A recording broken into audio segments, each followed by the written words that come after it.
3 to 5% of the population has autism. If you know 20 people, you will know an autistic person.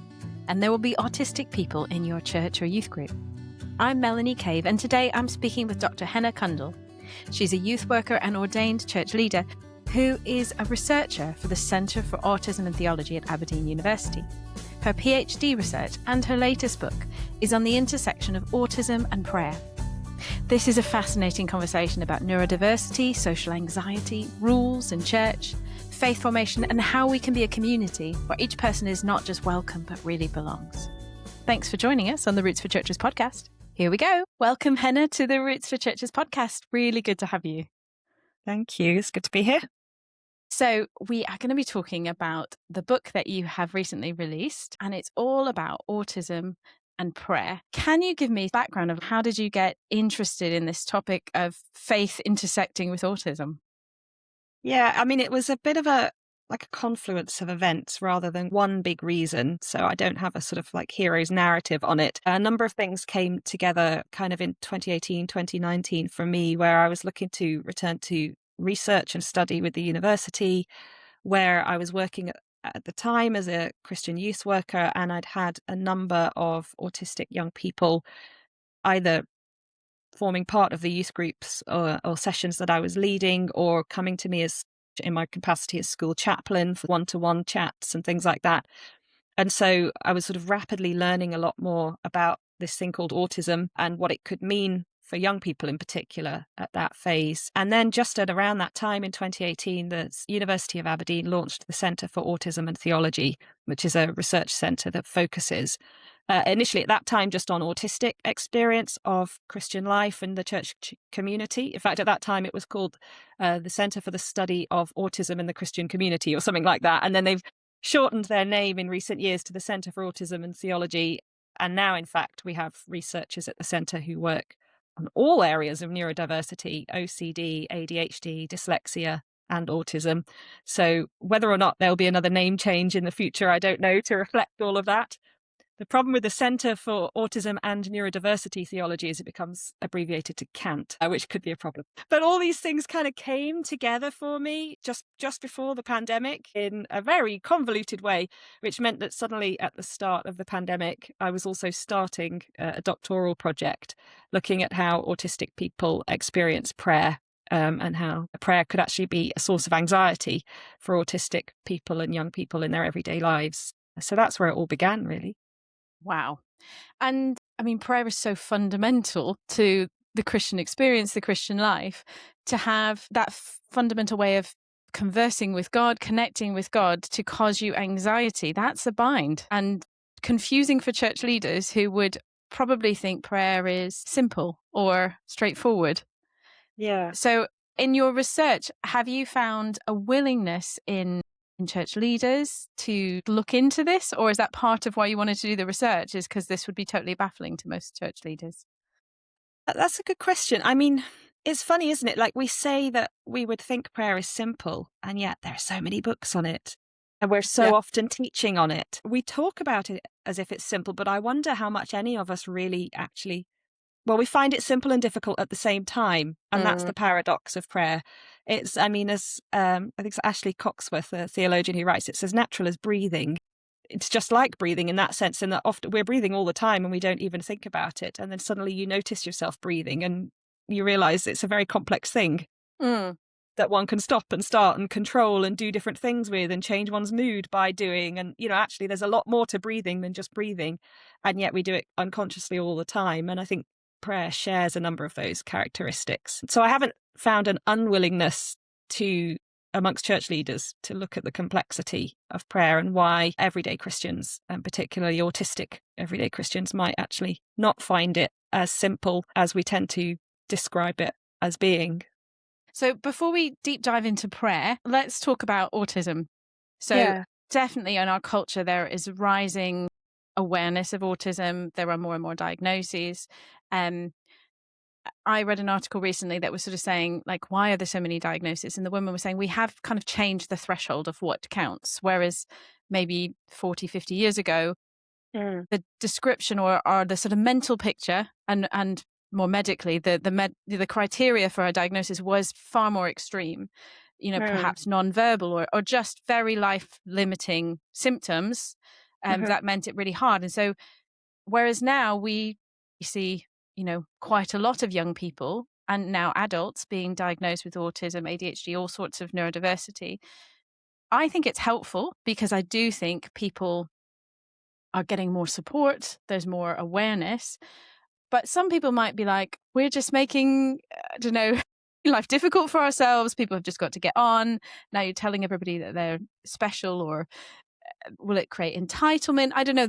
There can be pushback of like, and I know many schools, the SEN departments are totally struggling because of the sheer amount of diagnoses and then support that is needed. And how do you think, like, give us from the Centre of Autism your perspective of like, how is the world changing around awareness of autism and how we accommodate? Yeah, it's a good question. And I know it's a really pertinent question to people. Two things have changed since, let's say, the 90s when autism was first being described in clinical literature. Yes, the criteria for what counts as something that might get the diagnosis of autism has changed. So has the world that we're living in.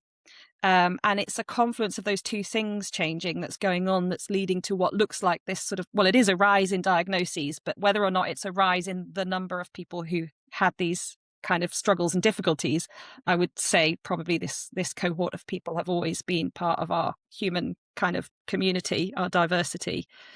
But since the sort of disability rights movement in the late 1960s, early 1970s, society has changed to a way of thinking where nobody should just be forgotten or left behind or not given an education or not being given the tools that they need to flourish as best they can in this world just because they're disabled.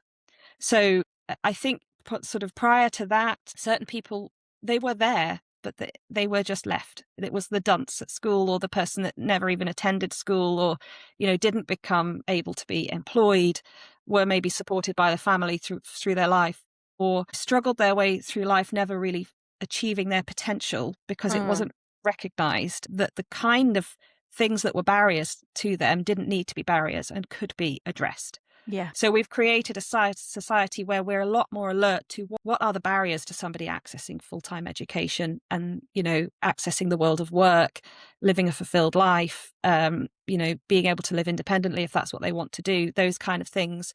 We now understand those things as something that everybody has a certain right to, regardless of disability. And that's been a shift, but it's a fairly recent shift. So I think where you get these naysayers in the modern days who say, oh, well, we didn't have autism in my day. Well, no, you did. But autistic people probably were pushed out of sight, out of mind, and not necessarily allowed to flourish. And a few maybe found a niche, but they would have been the exception rather than the rule. And it was sort of putting a lot on those individuals that they were going to have to work 10 times harder to find their way in society compared to the sort of, let's say, neurotypical norm, the majority.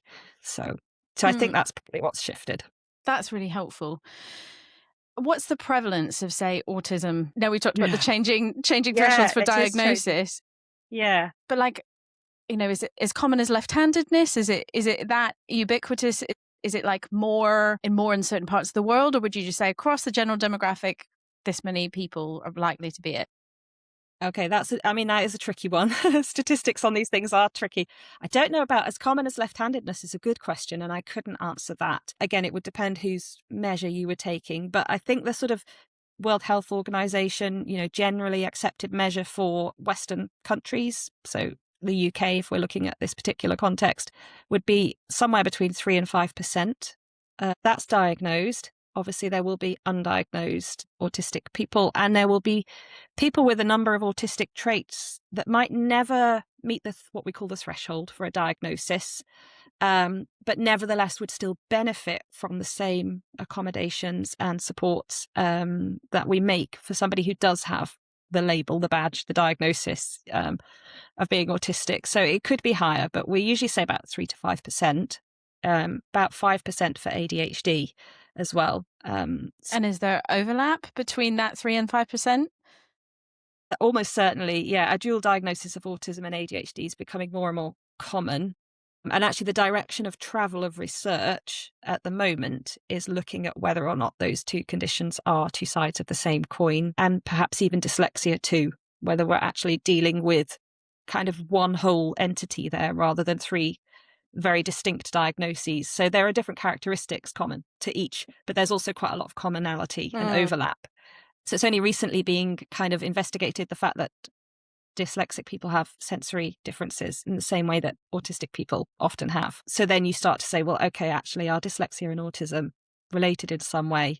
Or what's going on there? You know, is there a shared underlying mechanism to that? And we don't know yet is the answer. But yeah, so there's that phrase comorbidity, which always sounds quite terrifying because morbid makes me think of death. But comorbidity means like these diagnoses often go together, and it's really high. Like you look at dyslexia and ADHD, like that one's quite high, you know. And then you think, well, yeah. And I think however well informed we are, unless you are working in this field, we probably have stereotypes or preconceived notions around what somebody with ADHD is like, what an autistic person is like. And it's probably based on a very extreme example. And so I think some of us are going, well, how on earth could you put all of those three diagnoses together? I know someone who's like that and they're definitely not autistic. It's probably little thoughts of people going through their head. But again, it's, are we doing it based on a stereotype? And obviously we're not medical, we're not in the place to diagnose. But I guess I would love you to tell me more about why do we want to get a diagnosis? What's the impetus towards a diagnosis?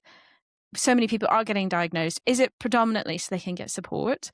Or is it sort of a self-awareness thing of like, I'm not weird. This is why. You know, and finally I can understand my struggles and I feel like I'm not alone, or I'm not stupid. Actually, I'm really intelligent and working really hard. So why would somebody go for a diagnosis? And is that a good thing? Should we be encouraging that, you know, in our discipleship of young people? They'll probably talk to us about these kind of things. Yeah, that's a great question. I mean, one piece of good news from all that is because the term comorbidity, I agree with you, is very uncomfortable, but we do tend to talk about co-occurring diagnoses now. That sounds nicer. Because there's nothing morbid about being autistic or dyslexic.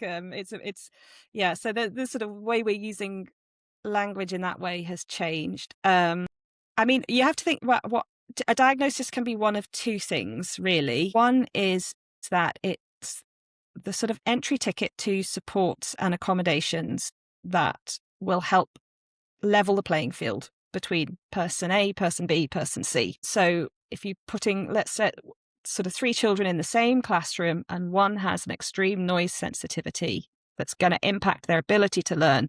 And if having an autism diagnosis or a dyslexia diagnosis means that they can wear noise reducing earplugs or headphones, then that's what the diagnosis does. It's that stepping stone into the kind of supports that will mean that they have that full access that the disability rights movement was looking for.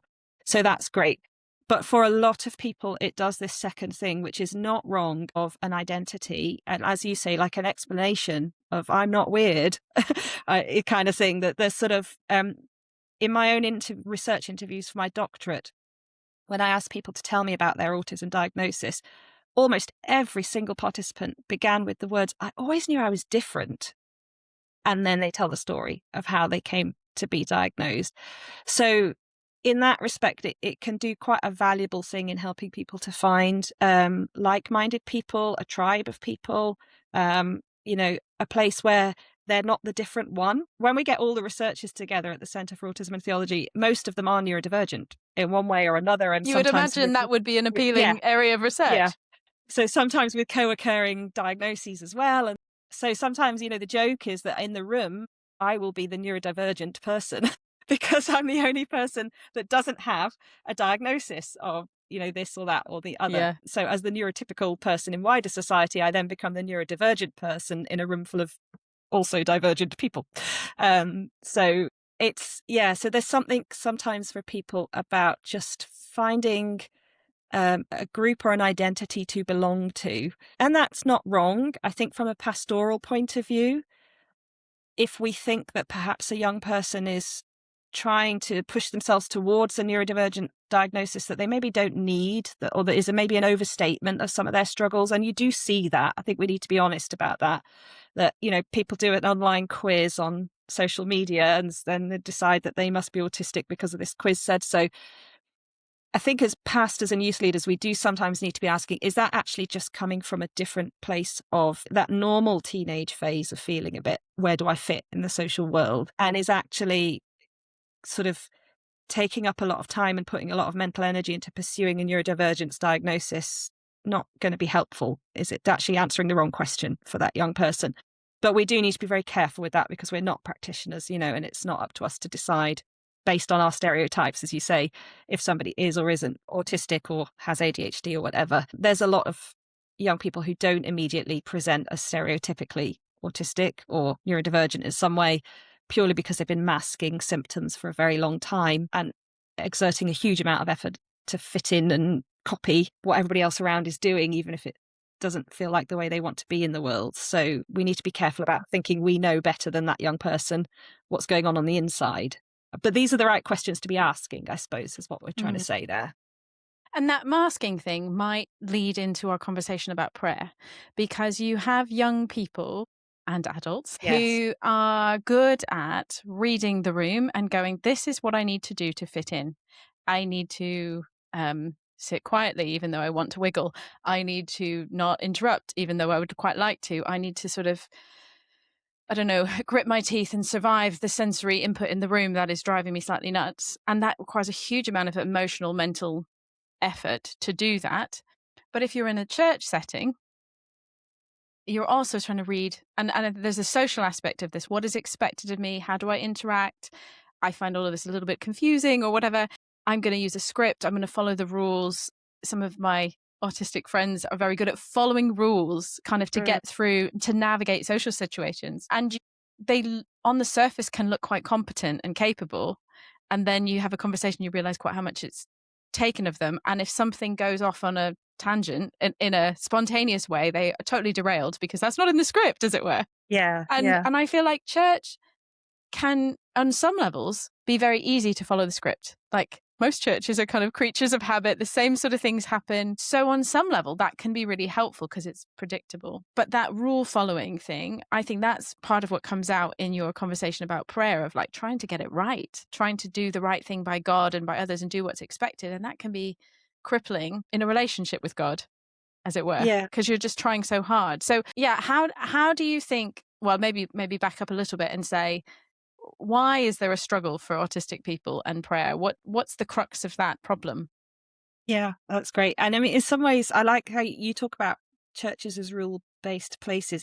I'm not even necessarily talking about liturgical churches that follow, a set way of doing things every week, or they don't think they do.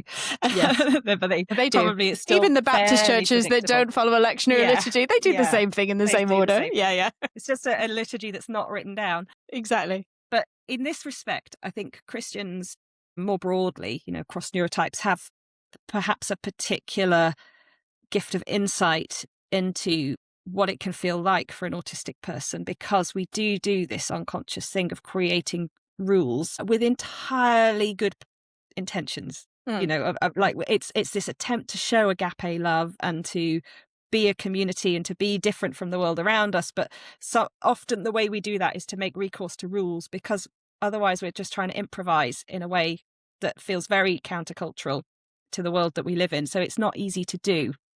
So that kind of rule making does go on in worship, in the way we socialize, in who talks to who, how, when, all of that is going on. And Christians maybe have a particular insight into that because of the way we do that. But what happens often for autistic people that I found in my research is there's a huge amount of anxiety that comes along.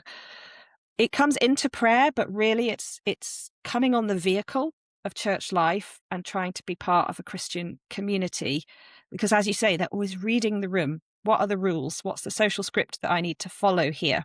And within that room, there's a lot of talk about prayer. And we talk about prayer being every day, and we talk about prayer as a conversation, and we talk about prayer being easy, even though we know it's not easy. We still talk about it as if it's easy. I mean, for me, as a non-autistic Christian, I say, yes, it's good to pray every day, but then I know that I miss some days, that sometimes, sometimes I do pray, but it's just half-hearted and my mind's not really on it.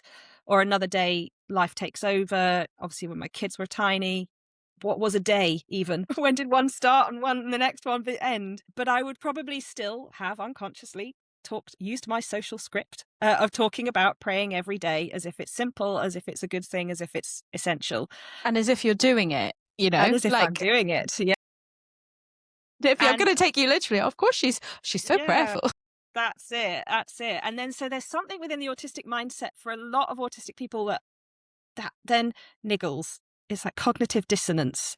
It's like, I don't do this, but I'm expected to talk as if I do. And I don't know if I can say if I don't. And it kind of, the pressure builds. And then eventually, as one of my participants put it just so well, she just said, if you feel like you're not doing it right, you just don't do it at all. It's like, shut down. I can't do this anymore. I'm too anxious now. So almost a demand avoidance kind of thing comes in because of that anxiety. I'm not going to do it right. I'm not doing it well enough. I'm not doing it every day. So forget it. So it's not like, because I never want to imply it wouldn't be anything like true to say that autistic people kind of are a bit dumb and don't get that everybody's just talking in social scripts and they believe it all. That's not the case. They know we're all talking rubbish half the time, but that's the frustration. Probably judge us for it. Yeah, all these liars. It's just like, but these are my brothers and sisters in Christ, and I don't think I'm supposed to say, guys, none of you are praying. What you're doing. So that disconnect, that dissonance, and when you feel disconnected from your social world in that way, the space in between fills up with this thing called anxiety. And anxiety just comes in. It's like a gas that comes in to fill in all that space between you and your social world. And anxiety's it's a functional human emotion. It's a good thing. Anxiety is supposed to protect us from shame, supposed to protect us from doing something wrong in the social world, so that we get this kind of anxiety and the other kinds of anxiety. I'm not talking about getting on an airplane or whatever, but that social anxiety is your sort of physiological natural protection against being ostracized, being pushed out, being shamed. So anxiety comes in and it freezes you up and it stops you from saying the wrong thing, doing the wrong thing. You know, you just become boxed in and following the social norm, but not in a way where you're connected, but where you're actually disconnected. So kind of the way to kind of break through that and to overcome that divide that's been created and filled up is empathy. It's when you find someone else in that community and you say, do you know, I don't pray every day. And they go, neither do I. And then suddenly you've got an empathy bond with someone and you're reconnected again. And the anxiety doesn't have a space to fill. It's gone away. So it's that kind of dynamic that I end up exploring in the book in quite a lot of detail. It's kind of, so prayer is the subject of the discussion, and I do get into the sort of intricacies of prayer, but the what's going on question, what we talk about in practical theology, is the heart of the matter. What's really going on? It's actually not really about prayer. It's about how we inhabit our social world as Christians and how we interact with each other and how honest we are about our struggles and where we leave room for empathy and where we don't. So the thing that makes me think about is this whole thing of like, socially we lie. Like we say things that are not fully true to smooth things over or as a shortcut. Like we generalize and people kind of know that we don't mean all the time. We mean it's a good thing to do and I would do it if I could, or I do it more often than I don't. What is it about sort of the neurodivergent mind that rejects that and wants it to be so black and white, like wants it to be fully true or not true? Because I can see the benefit of both. Like I can see like it oils the wheels of, you know, the polite, how are you? You look lovely today. And sometimes they do. Sometimes people say it regardless, you know, like it's social lubricant that allows people to get through conversations, manners, those kind of things, that we say things that we don't actually mean. And you have to teach your children, you know, we don't say exactly what we mean all the time. You don't tell somebody they look awful. You just don't say anything at all. But there is something about this neurodivergency that says that's not okay. I can't abide lying to people, even politely. On one level, that's great. Like God tells us not to lie. But our society seems to run on certain levels of untruth, polite untruth. And I just wonder, like, is this a wake-up call to the church that maybe our society really needs to not do that? I mean, culturally, this is going to be different across the world. Lots of cultures don't say exactly what they mean. And some cultures are much more blunt. So, but I'm just intrigued of like, is it easier to live in a culture that's very say exactly what you think? You know, like the Dutch are notorious, or the Germans, they say quite exactly what Yeah. they mean, and they don't hide it behind facades. Would it be easier to be autistic there? I don't know the answer to that. I mean, there's more to being autistic than that, so I don't know. Obviously, yeah, in that But area, yeah, in that area. I mean, you kind of have hit the nail on the head there. In a sense, you've answered your own question when you talk about culture and how churches can instinctively start to valorize the culture that they live in, thinking that what they're doing is promoting kind of Christian values and goodness and godliness. But what they're actually doing is absorbing movements in secular culture into the church. So this happened in quite a big way, kind of if we run over a couple of hundred years of history, in the sense that, you know, around the time of the Reformation, where you've got the writings of John Calvin, he was very ambivalent towards big emotional displays of salvation and that kind of stuff, that there was just a risk that that was being caught up in sort of types of piety that didn't fit with his doctrine of salvation by faith alone, that is so central to many Protestant churches still today. So Calvinism, perhaps not Calvin himself, but Calvinism encouraged Christians to express their salvation in quite unemotional ways by just being quiet and productive and efficient with your time and living an orderly, mannerly kind of life. And this was a good expression of the fact that you had been saved and you weren't kind of throwing yourself into the extremes of Catholic piety and all that worry about purgatory and things like that and going on massive long pilgrimages, but you were just sort of living this very steady daily life. That was a sign of salvation.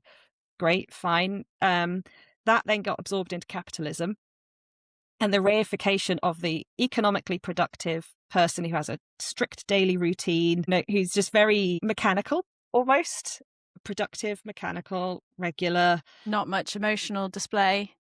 perhaps It sounds like very solemn worship, doesn't it?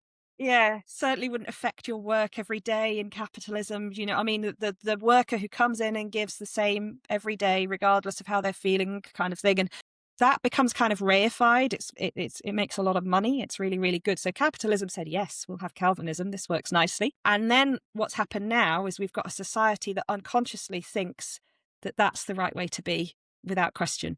That if you're independent, economically productive, have a daily routine. Think of all those influencers on social media. What do they tell you about? My day, it starts at this time. I have this smoothie. I go to the gym and lift these weights.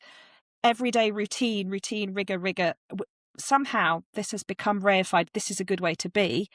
And what we just need to watch is that doesn't just get sucked unthinkingly back into Christian teaching. So when we talk about something like praying every day, why are we praying every day? And what are we meaning by every day? And are we thinking about what it really means to grow in godliness? Or are we just unconsciously assuming that 7 a.m. every morning is the right time to pray, to be a good Christian, and anything other than that is a sort of concession or a divergence from the ideal? And that's the kind of mechanism that can be going on sometimes.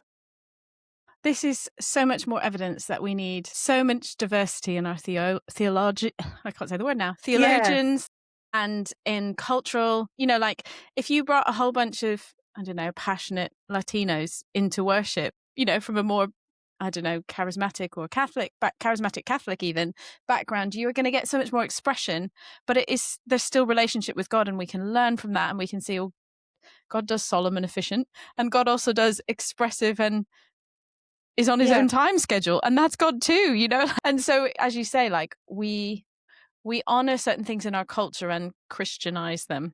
You're using that word reify. And so what are the things that the church is doing currently, or like we have taken from culture, or bits of theology that we have held central that are actually making participating in church life really hard for those who are neurodivergent? I mean, a key one I've already kind of slightly touched on is the idea of daily rhythm. So common to neurodivergence of all kinds, actually, but particularly ADHD and autism, is a difference in the circadian rhythm of the body. So you probably, if you know any autistic people, you might know that they're maybe taking melatonin to help them sleep at the right time and feel awake at the right time. the right time. There we go. See, normalizing there. But to follow a 24-hour bodily cycle of sleep and wakefulness, because something within autism and ADHD, some, not all, but some people with autism and ADHD will tend to have a different rhythm.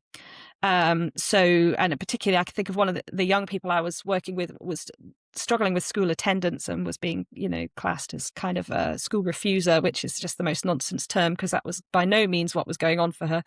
But her body wasn't following a 24-hour cycle of sleeping and waking. There would be sort of 2 great school days, but with absolutely no sleep on that night in between. And then she would be asleep for sort of 18 hours, and obviously to the despair of parents and teachers alike. And society's solution is not to adapt that young person's schooling to fit their bodily cycle. No, we will medicate with melatonin. And I mean, there are good reasons to do that. Obviously, it's going to be very difficult to go your whole life not running on a 24-hour bodily cycle of sleep full of wakefulness. So, okay, within wider society, fine. Okay, that's maybe the norm. Does that need to be the norm in church? Do we need to say 7 a.m. every morning is the right time to pray, regardless of what your circadian rhythm is? Well, is there not any reason? Yeah, okay, Jesus sort of says, when you pray, go into the room, close the door, give us this day our daily bread. It implies everydayness, and that was probably the norm. But do we need to then take that as a rule and say that this, you can't have a good prayer life if you're not praying every single clock day according to the circadian rhythm of the majority? Or actually, would it be more meaningful for that person to have a really deep and meaningful time of prayer at the right moment in their cycle when they feel kind of ready to connect with God and sit and pray and do whatever, and then just not worry about it when they need to sleep for 18 hours? So, yeah. And I suppose that those people who find routine more helpful, and I suppose this comes back to if you're more neurotypical and you do find prayer difficult, or, it's simple, but challenging to be consistent, perhaps. Yeah.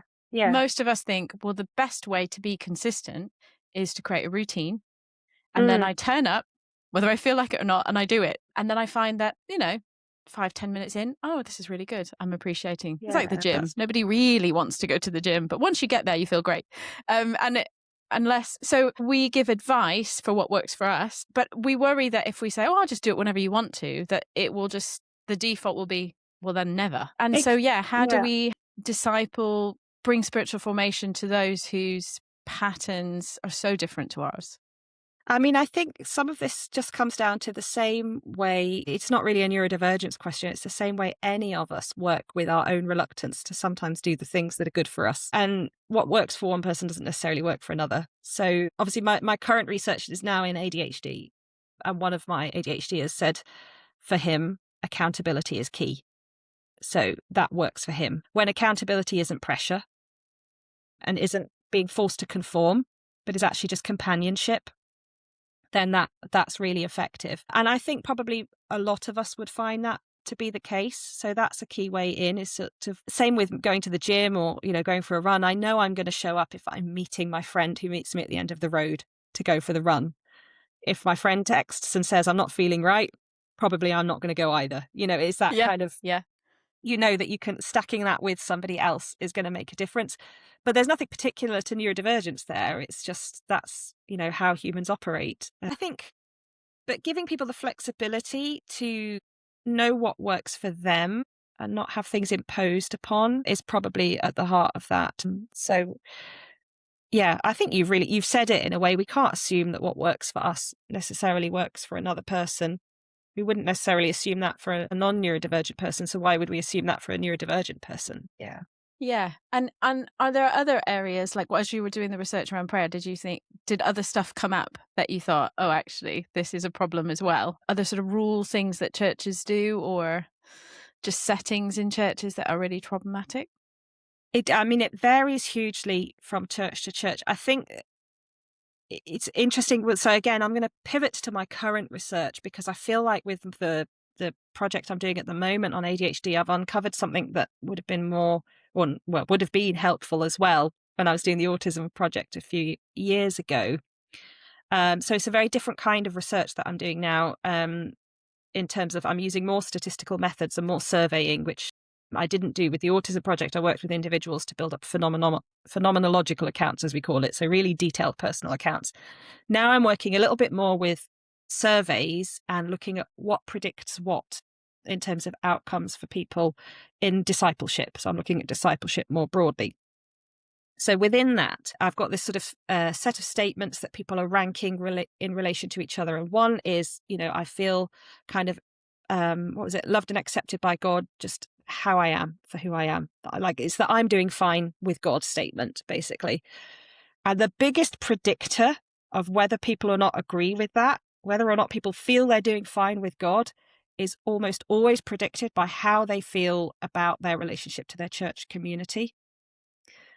All the time, across neurodivergent and neurotypical people. If people don't feel loved and accepted and welcomed in their church, then they don't feel like they're okay with God, over and over again. Now, there'll always be exceptions to the rule, because there always are, but over and over again with my participants, that's one is the predictor of the other.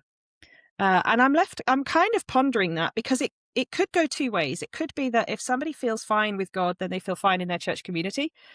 But I think it's more likely that if somebody feels fine in their church community, then they feel more confident that they're fine with God, if that makes sense.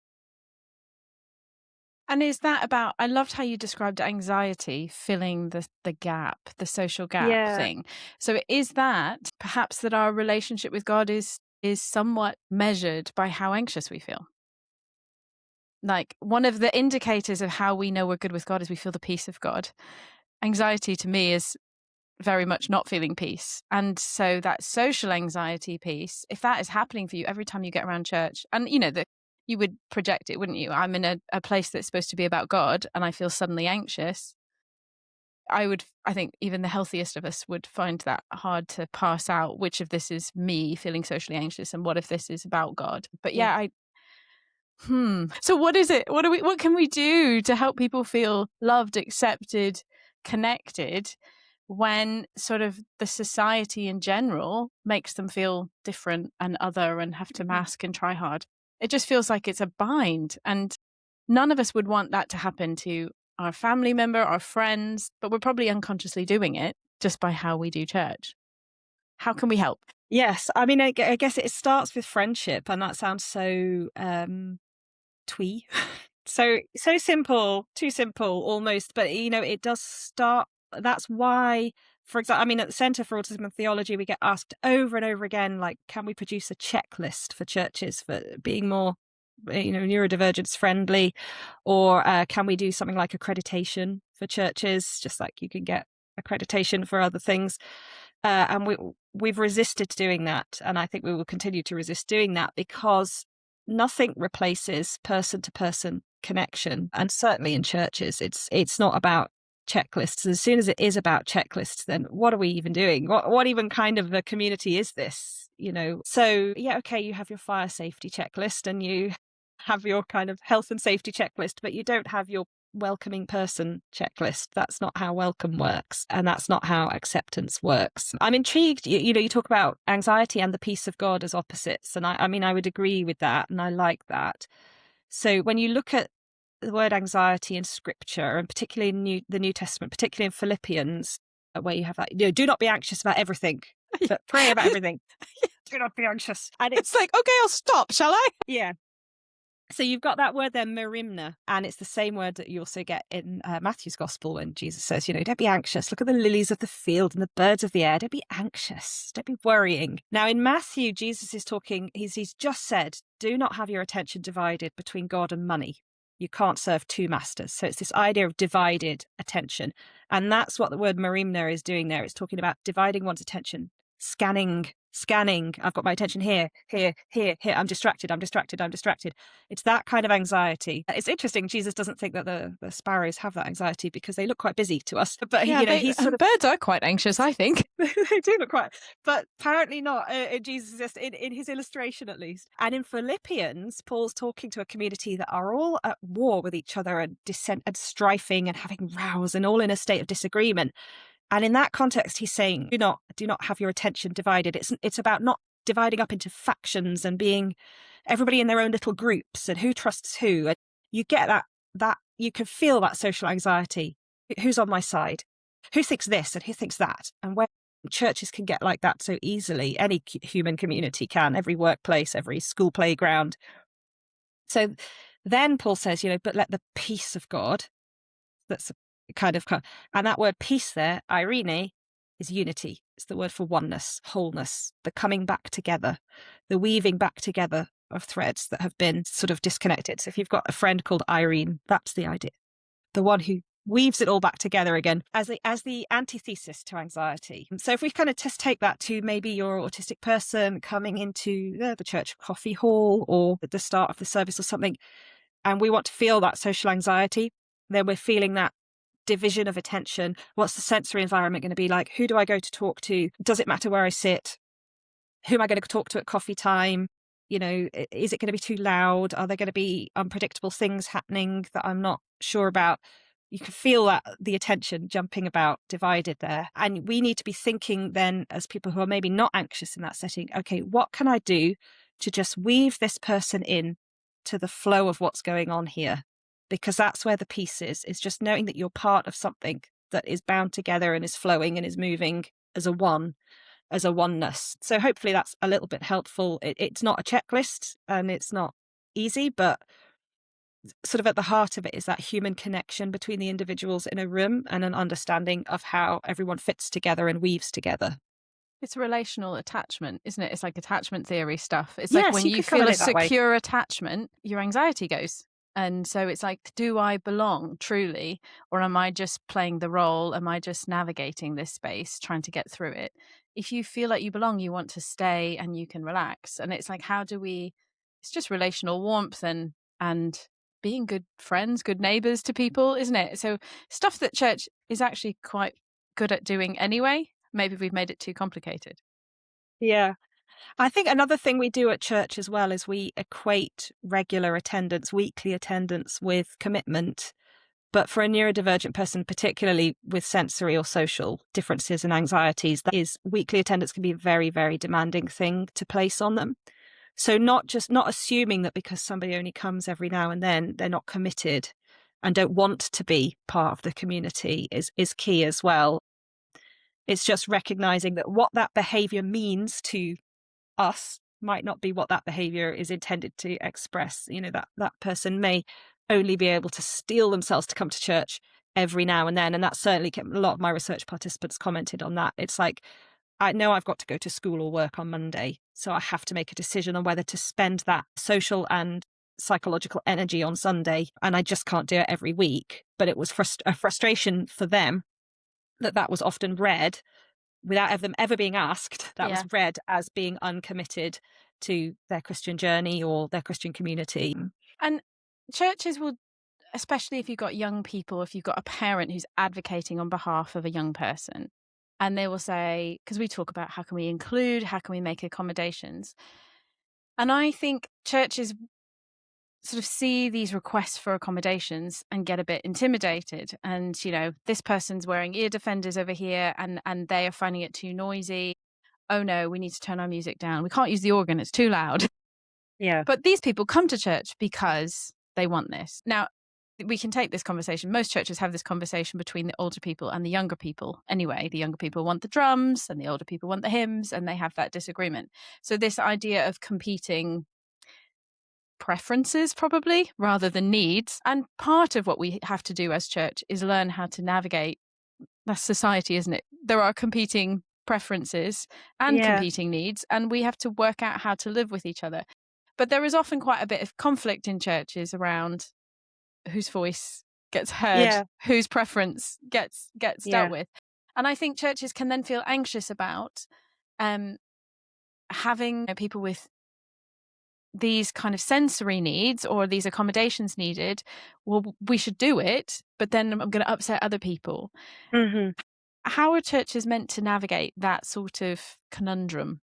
Yeah, no, it's a good question. And we get that question a lot at the centre. Two things. One is when you talk about sort of whose voices get heard, I think it's always worth bearing in mind that neurodivergent people, that's not a level playing field in terms of they will often find it harder, and the onus is often on neurodivergent people to have to advocate for themselves. And we all find it difficult to ask for things for ourselves, don't we? Well, most of us do. So we need to recognize that it's not a level playing field. If somebody has voiced a need, then that's already probably a big and difficult step for them to have taken, and we need to respect that. But the other thing is that we often get drawn into talking about these things in the abstract, as if there are two options for church music, loud and quiet, and they're binary, on or off. The church lights are on or off. The music is loud or quiet. The coffee is black or it's with milk, and there's no other option, kind of thing. But actually, all of these things are sort of what's the word I want? Spectrums. Like, there isn't just loud Continuum, or quiet. yeah. Continuum, that's the word I want. Thank you. And along that continuum, every single individual, neurodivergent or otherwise, is going to have what's called a window of tolerance. So yes, there's a preference, you're right, but that preference sits within a window of tolerance. So very rarely have I ever been asked this question in the actual. Very rarely has somebody said, in my particular church, person A wanted this and person B wanted that, and we couldn't find a compromise. I don't think I can think of a time when I've ever had that presented to me as a question. It's always in the abstract. What about when this group wants this and that group wants that? And it's like, well, has that actually happened? And if it does, I think usually the reason it never really comes in the particular is because a compromise has been found within windows of tolerance for people. So yes, you might not get your preference, but you get something that makes it possible for you to be there and to be part of what's going on. And again, we could kind of pivot that back to that image of the irene, of the weaving everything together. You find a way for everybody to just flow together as a group, and no one particular preference has to reign and be given sort of dominance over anybody else's, as long as everybody is within a window of what they can kind of tolerate's a difficult word, but be comfortable for them. Yeah. No, it's good. And I think the root of all of that is that we need relationship, we need conversation. We don't just sort of say, well, autistic people want this. It's like, no, what does this particular person with their particular set of needs want? And you could change all these things and then they come every 4 weeks or something. Like, there can be resentment if you think, oh, we've made all these adaptations for you when they're not even asked for, or they're out of presumption. It's like, if there's real relationship, again, it stops being a thing you have to do, and a way of like, well, I really like this person and I want them to be part of our church congregation, and how can we best facilitate that? Feels totally different to like ticking a box, as you say, on the checklist. And I think the other piece of that is that quite often you are dealing with, if it's a child or a young person, you're also dealing with the parent who is advocating on their behalf. And I know this, that advocating for your child, our society, there's not much money around SEN. It's hard. It feels like a battle. It shouldn't be a battle. If it's this much percentage of the population, it really shouldn't be a battle, but it often feels like it is.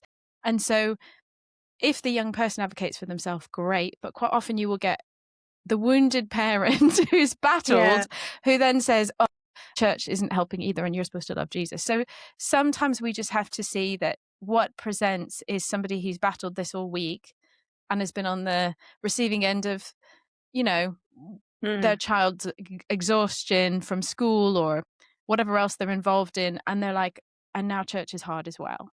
And so just coming with great compassion, great kindness to say, we want to meet you where you're at and have the conversation with them and not doing things to them, I think, or for them without conversation. Because, I think I like the way that you've done your research, where it's lots of interview and trying to get to know the person, because we're all unique, aren't we? And even our experience of something like autism is going to be unique. Yeah, and I mean, we certainly we can't always talk about doing too in terms of autistic. A number of the people I interviewed were clergy, Catholic priests, Episcopal priests, Church of Scotland ministers, all in the mix there, leaders in New Frontiers. So it, often, and there's a huge amount of masking that's had to go on often for those individuals to get through this, things like the selection processes and things for ordained ministry, because so I think this is changing now. It's taking a long time to change, but certainly at the point when they were going through those kind of processes, there wasn't a vision for how much neurodivergent church leaders could bring. It was a case of hide it as best you can to be that kind of ideal human being that is imagined by our selection processes. Yeah, I imagine that applies across lots of things, not just neurodivergency. Like we do this in job interviews. We present our best selves, or what we think will be our best selves, Yeah. But how exhausting to feel like you can't be yourself in your calling. Yeah. Yeah. hopefully things are on the move. I feel like there's a whole new podcast there of like neurodivergent ministers and how we support. Well, we have a researcher who's just finished a project on that, so I'll send them your way to...